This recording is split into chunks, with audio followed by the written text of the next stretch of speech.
So hello guys, welcome back new another new video.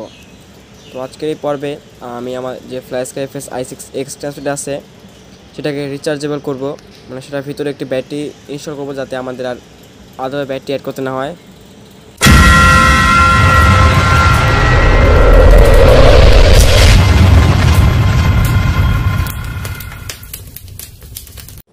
So guys, আজকে আমি আমার FS i6x ট্রান্সমিটারটাকে একবারে rechargeable করে ফেললাম।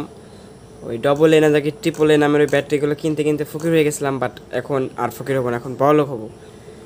আজকে দেখতে পাচ্ছেন এই যে পিছনে একটি চার্জিং মডিউল, ভিতরে বুস্টার মডিউল, একটি 2000 mAh লিপো ব্যাটারি আমি ঢুকিয়ে দিচ্ছি, আর একটি বুস্টার মডিউলে 5.8 ভোল্ট করে দিচ্ছি।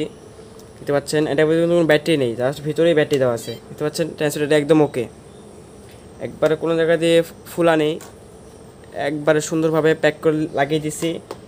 দুঃখজনক হলো এটা করতে অনেক কষ্ট হয়েছে, এই কারণে ভিডিও করতে পারি নাই।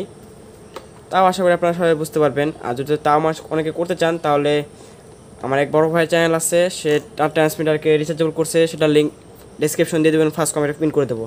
দেখতে পাচ্ছেন এই যে আমার ট্রান্সমিটার, দেখতে পাচ্ছেন একবারে ভোল্ট ফুল দেখাইতেছে, 6.88 ভোল্ট এরকম, বা 6.9 ভোল্ট, 91 ভোল্ট। যাই হোক, সেটা আমাদের দেখার বিষয় না। এখন আমরা অফ করলাম, আর এখন আমরা দেখাবো যে কীভাবে চার্জ করবো আমরা। এখানে একটি TP4056 যে চার্জিং মোটর ওটা লাগিয়ে দিচ্ছি আমরা ব্যাটারি চার্জ করার জন্য। আর যে পাওয়ার ব্যাঙ্ক আমরা আপাতত ইউজ করতেছি চার্জ দেওয়ার জন্য। দেখতে পাচ্ছেন যে এখানে একটি লাল বাতি জ্বলে উঠেছে, কি সুন্দর। এই যে লাল বাতি, আশা করি দেখতে পাচ্ছেন, এই যে লাল বাতিটি। আর এটা ব্যাটারি ফুল চার্জ হলে সবুজ বাতি জ্বলবে। তো আজকের ভিডিওটি পর্যন্তই, আশা করি আপনাদের সকলের ভালো লাগছে।